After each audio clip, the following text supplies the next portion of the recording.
Esta es una producción de Grupo Fórmula.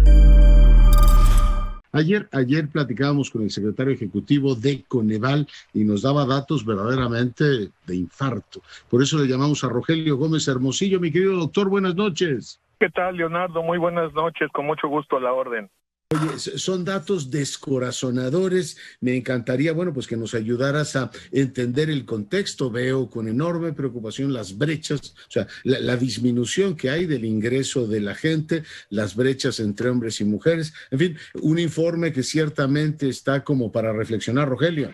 Todas las personas no tienen un ingreso laboral suficiente para comer, para el costo de la canasta alimentaria, es decir, por su trabajo no les alcanza ni para comer, y eso es 10% más de lo que había hace un año. Entonces el golpe de la pandemia, digamos, hay quien dice de 36 a 39 no es mucho, no, bueno, pues es 10%, quiere decir que entonces más o menos 12 millones de personas más están en esta situación, y es muy grave, y como bien dices, aumenta la desigualdad, porque además la brecha de hombres y mujeres, quizá el dato más fuerte es que la pérdida mayor, la pérdida de 40% del ingreso, está en el 20% más pobre, lo que se llama el quintil 1, los que tienen el 20% de la población con menor ingreso laboral, Leonardo.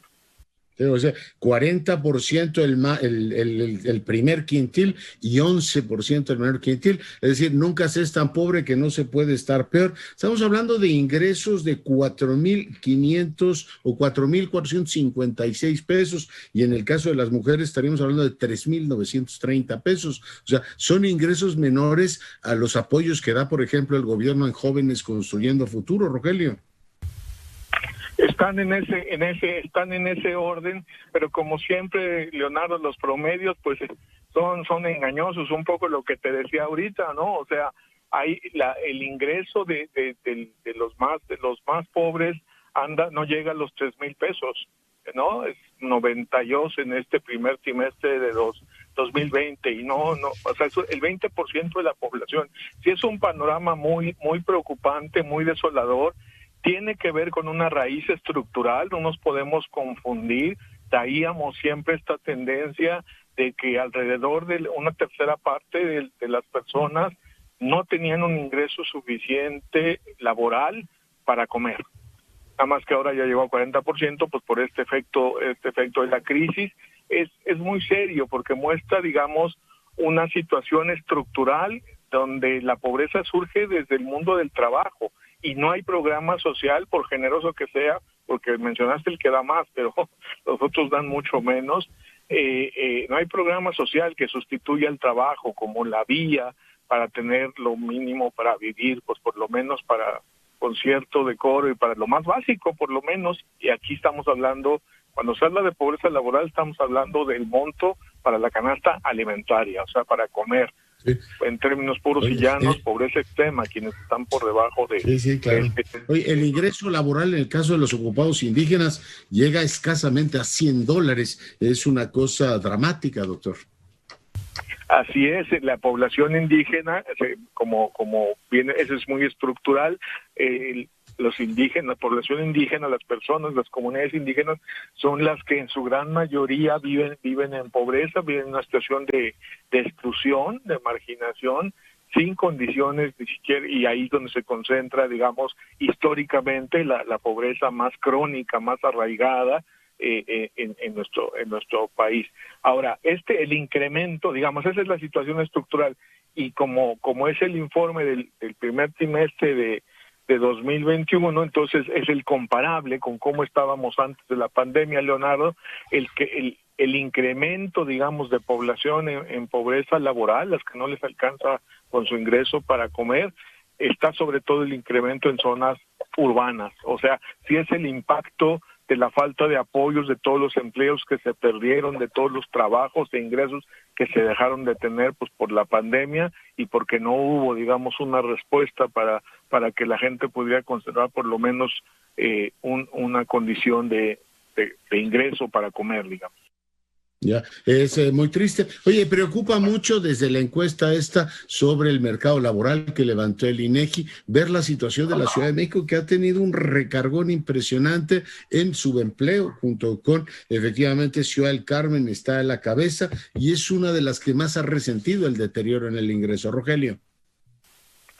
Sí, exacto. Hay zonas, o sea, está el golpe más fuerte es en zonas urbanas, y dentro de las zonas urbanas hay unas que claramente se les afectó más, también además de Ciudad del Carmen, también todas las ciudades de Quintana Roo, ¿no? O sea, Cancún básicamente, y las que dependen, digamos, del sector servicios y de estas cuestiones que perdieron su posibilidad de ingreso, toda la industria hotelera, en fin. Pero ahí, y tiene que ver, Leonardo, con una situación donde millones de personas no tienen estabilidad en su trabajo, no tienen un contrato, entonces claro, son fácilmente despedidas y pasan, digamos, a esta situación, y mucha gente que trabaja por su cuenta, pues en realidad sobrevive por su cuenta y no tiene un ingreso suficiente para vivir, además de quedar excluida de la seguridad social y por lo tanto ser informal. La informalidad no es otra cosa que la exclusión de la seguridad social. A veces la gente piensa que es gente que no quiere pagar impuestos, cuando en realidad son personas que no tienen ni siquiera seguridad social ni un ingreso fijo, y en una situación como esta son las que más padecen, digamos, estos... ¿Qué les puede sacar, Dios mío? Pues por eso esa gente, cuando le sube el transporte público o hay cualquier variación en productos básicos, pues los sacas todavía de balance. Es ciertamente increíble. Yo me sigo preguntando, doctor, es una pregunta retórica que te hago a ti,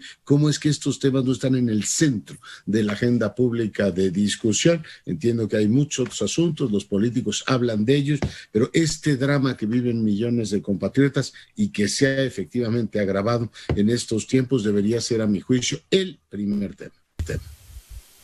Sí, yo creo que tenemos confundida la brújula.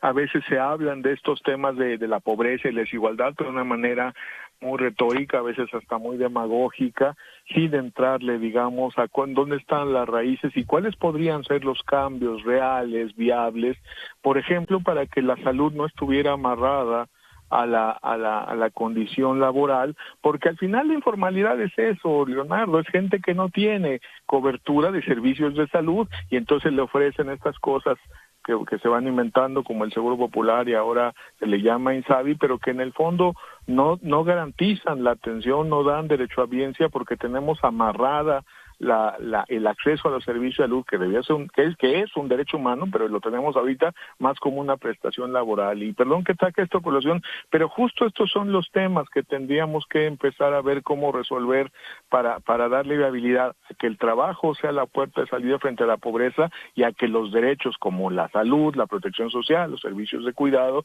que ahorita los tenemos amarrados en una seguridad social que excluye a la mitad de la población, puedan ser garantizados como derechos de todas las personas. Pues doctor, te agradezco muchísimo la conversación y te mando un gran abrazo. Igualmente, Leonardo, un gusto platicar contigo y con todo el auditorio de Radio Fórmula. Hasta pronto.